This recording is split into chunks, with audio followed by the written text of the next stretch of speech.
Hello everyone. Welcome to today's Hindu's newspaper analysis in 10 minutes by JTS Institute. Let's dive right in.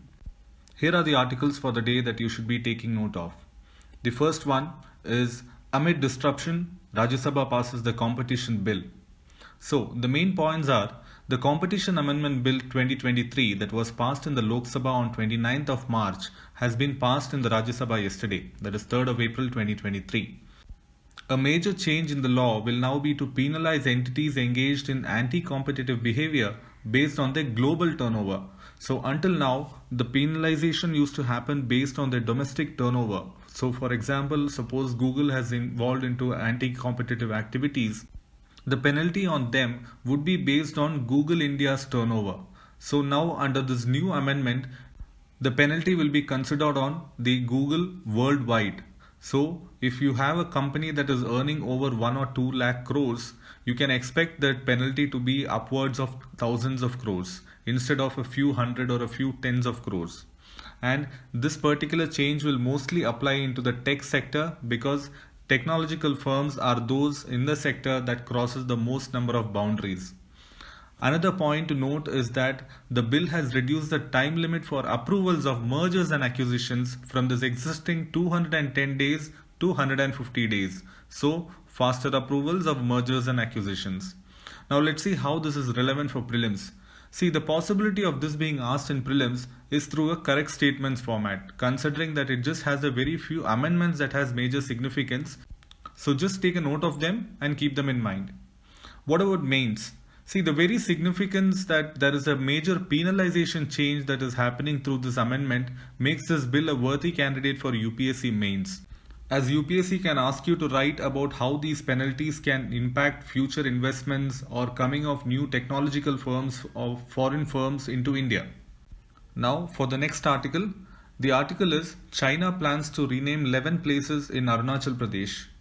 The main points you should note are Chinese Ministry of Civil Affairs on Sunday had released the standardized names of 11 places for Arunachal Pradesh, which it calls as Zangnan, the southern part of Tibet.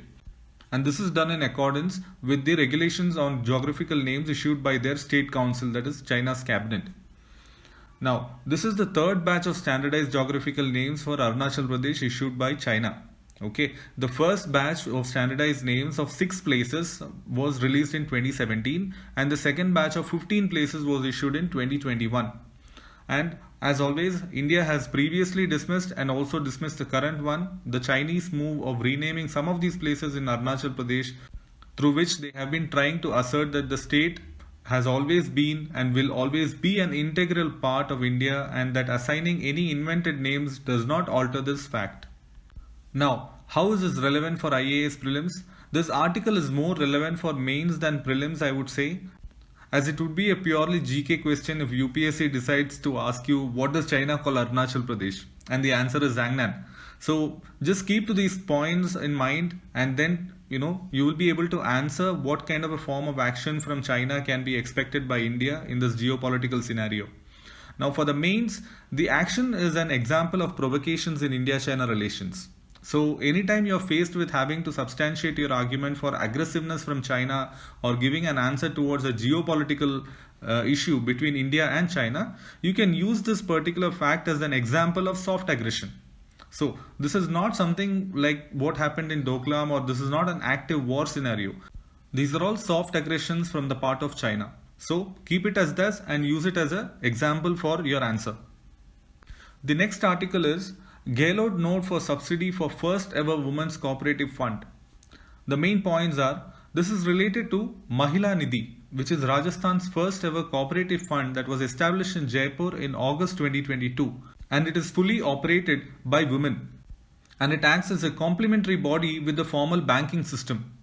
One significant benefit to women from this body is that this body has significantly brought down the number of pending loan applications by women in banks, as it is significantly easier to get adequate loans from this particular cooperative fund for women.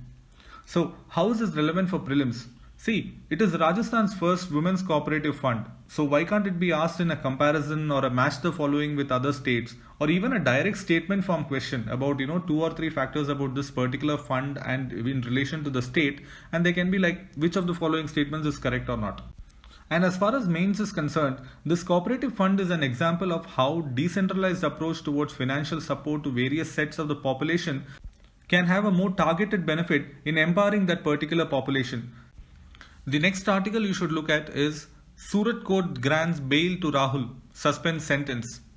This article is actually a continuation to this whole disqualification matter of a member of parliament, and I'm adding this article to raise the importance on the parliamentary rule of immediate member disqualification on the basis of convictions. So expect a direct correct statement format question in prelims, and also possibly a question in mains about how to change or work around this rule of disqualification. But understand that UPSC will not be interested in an opinion answer of whether this judgment was correct or not. Never.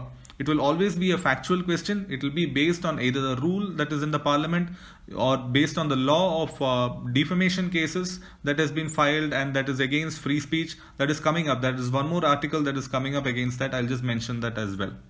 So that article is on defamation law, a blow against freedom of speech and expression. This article is a continuation for the ever discussed issue of defamation laws crossing paths with free speech. Another linked topic when it comes to what we saw for the Rahul Gandhi case, where he was disqualified from his parliament membership. So I'm just adding this article as a read on to that as well. Now, the next article is time to put a price on carbon emissions. Okay, so this article is again a continuation to the matter of carbon emissions that has been going on for so many years now. I am adding this article as a must read for today because it shows the importance on how taxing can be done on carbon emissions and how a small comparison of it is being done in some other countries. Now, this is mostly relevant to mains as you can be asked about how carbon emission taxes can be implemented in India. You can also be asked about what are the challenges faced by such implementation and also give a review on how a negative impact can be seen on such a tax being done to our current path of economic growth and investment attraction. See, our government is focused on this particular path of economic growth. We are going to be a $5 trillion economy.